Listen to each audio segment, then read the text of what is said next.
Tu crois savoir qui tu es. Ton prénom, ton histoire, tes expériences. Et si je te disais que ce moi que tu crois être n'était qu'en réalité un fragment, un masque fragile qui cachait qui tu es réellement. Depuis la nuit des temps, toute l'humanité se pose encore et toujours la même question. Qui suis-je et qu'est-ce que je fais là? Si là tout de suite je te pose la question à toi, tu vas me répondre « Je suis Gabriel Martin ». Tu vas me donner ton prénom et ton nom. J'ai 22 ans, je suis étudiant en économie. Mais réfléchis une seconde, est-ce que c'est vraiment toi?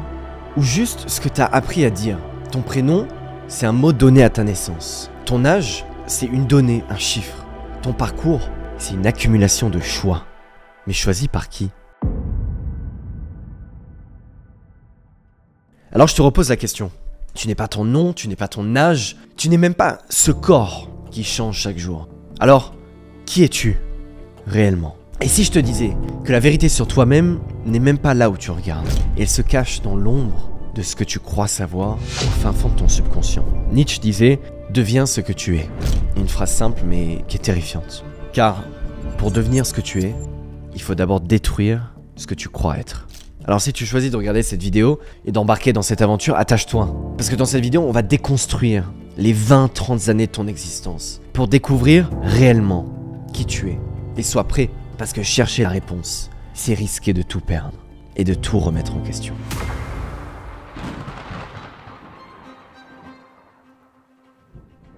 Si tu ne sais pas qui tu es, c'est parce que tu portes un masque, sans même te rendre compte. En fait, notre identité, c'est pas quelque chose de figé. Elle évolue constamment en fonction de nos expériences et de nos choix. C'est ce qu'on appelle l'identité sociale. Pour survivre, l'humain, il a besoin de vivre en société, de développer des groupes et d'apprendre à se sociabiliser. Et c'est pour ça qu'on se définit nous-mêmes constamment par rapport aux groupes auxquels on appartient ou auxquels on a envie d'appartenir. Parce que si notre identité est trop différente de ce groupe, on reste seul et on survit pas. Moi typiquement, quand j'étais au collège, j'étais un garçon très timide, voire même invisible. Et j'avais pratiquement aucun ami. Mais arrivé au lycée, j'ai décidé de changer, de me réinventer pendant les 3 mois qui séparaient les deux. J'ai adopté une nouvelle attitude, j'ai changé de style, et tout à coup, les gens m'ont vu différemment. Et j'ai réussi à accéder à des nouveaux groupes et à me faire des amis. Donc finalement, je portais un masque pour être accepté. Je jouais un rôle. Mais d'où est-ce qu'ils viennent ces masques? Qui est-ce qui décide des rôles à jouer? Depuis notre naissance, dès notre petite enfance jusqu'à l'âge adulte, on est influencé par tous les adultes qui nous entourent. Au début, c'est nos parents qui nous conditionnent, ensuite, c'est nos professeurs, puis nos amis, et au final, c'est toute la société qui nous influence et qui nous dicte notre manière d'agir. On adopte les croyances et les comportements de notre entourage pour se sentir aimé et accepté. Et si tous les garçons font du foot dans la cour de récré, tu vas vouloir en faire aussi. Si toute la famille pratique un sport, sûrement tu le pratiqueras aussi. Et si c'est cool ou populaire d'avoir des tatouages, tu vas en vouloir aussi. Et c'est pour ça que la plupart des gens abandonnent leur rêve d'enfant, d'être astronaute ou artiste, parce que leurs parents leur ont dit que c'était pas un vrai métier. Et en fait, ce que tu crois être, tes choix, sont souvent ceux qu'on a fait pour toi. On t'a conditionné. Et ce conditionnement, c'est un peu comme une cage dorée dont tu es le seul à avoir la clé. Mais alors, comment est-ce qu'on distingue ce qui est vrai, ce qui nous appartient réellement, et ce qui est faux? Par exemple, les fumeurs. Une personne qui fume, elle est tout à fait au courant que fumer lui pourrit la santé. Ça va lui développer des cancers et le tuer à petit feu. Pourtant, elle n'arrête pas et elle fume comme si de rien n'était. Et vu qu'elle s'est persuadée que fumer c'était cool, elle va adapter ses croyances en fonction. Au début, elle sait que c'est mauvais, mais vu qu'elle veut continuer, elle change sa réalité pour que son choix devienne cohérent. Et ça, c'est ce qu'on appelle la théorie de la dissonance cognitive. Et c'est exactement pour ça que 85% des gens ne sont pas impliqués, voire détestent leur travail. Tu t'engages dans une carrière ou des études qui te plaisent pas, mais tu te fais croire que ça te convient parce que tu fais ce que la société valorise. Et en fait, on se crée nos propres illusions pour ne pas penser à l'incohérence des choix qu'on nous impose. Parce que typiquement, quand t'es petit et que tu veux devenir astronaute, t'y crois. Tu te dis que c'est possible et t'as aucune croyance limitante. Sauf que quand tu grandis, tu finis par accepter une nouvelle réalité et tu te crées une nouvelle identité qui ne t'appartient même pas.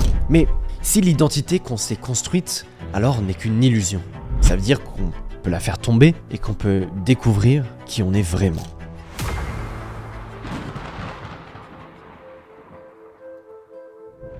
vu que tout ce qui nous conditionne depuis le début vient de l'extérieur, le premier pas pour savoir qui tu es vraiment, c'est de se tourner vers l'intérieur. Là où les voies extérieures ne peuvent plus t'atteindre.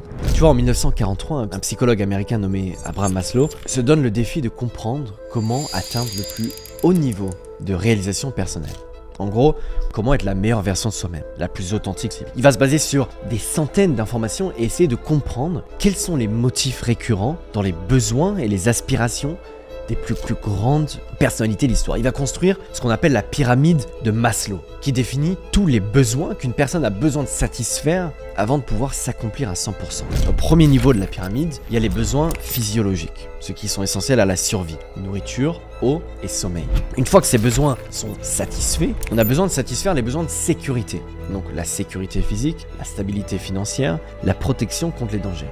Et ensuite, au-dessus de ça, il y a les besoins sociaux, le sentiment d'appartenance à un groupe, l'amour et les relations interpersonnelles. Et encore au-dessus de ça, il y a les besoins d'estime, le respect de soi, des autres et le sentiment de reconnaissance, la confiance, etc. Et une fois que tous ces besoins sont assouvis, on peut accéder au sommet de la pyramide, où il y a les besoins d'auto-actualisation. C'est la réalisation de son plein potentiel, avec l'absence de préjugés et l'acceptation pure des faits et de sa vie. Mais ce n'est que une fois que tu as réussi à combler les besoins des 4 premiers étages de la pyramide que tu peux accéder au sommet et devenir la personne que tu as toujours rêvé d'être. Ce n'est qu'au sommet de cette pyramide que tu es qui tu es. Et en fait, 99% des gens s'arrêtent au 3e étage de cette pyramide. Ils sont là, ils ont à manger, ils ont un toit, ils ont des relations sociales et ça leur suffit. Et en tout cas, la société leur fait croire que ça leur suffit parce qu'au fond d'eux, ils se sentent coincés et finissent par mourir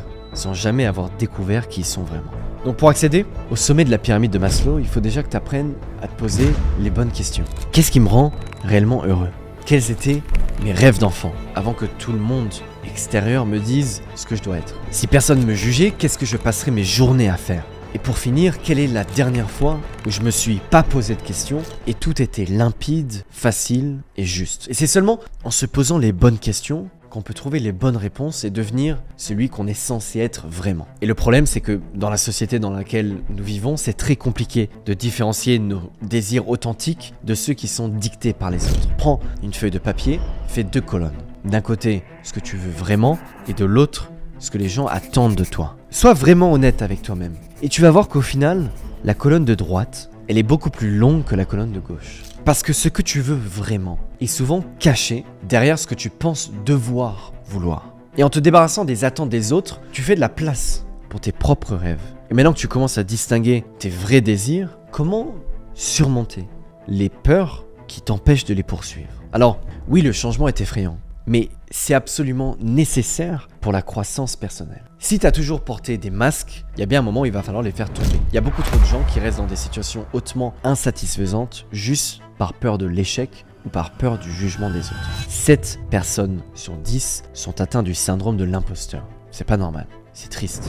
Mais la seule chose qui se dresse entre toi et tes rêves, c'est l'histoire que tu te racontes sur pourquoi tu ne peux pas les réaliser. Parce qu'au final, il n'y a pas grand chose qui te freine. Il y a seulement toi-même et les autres qui te freinent.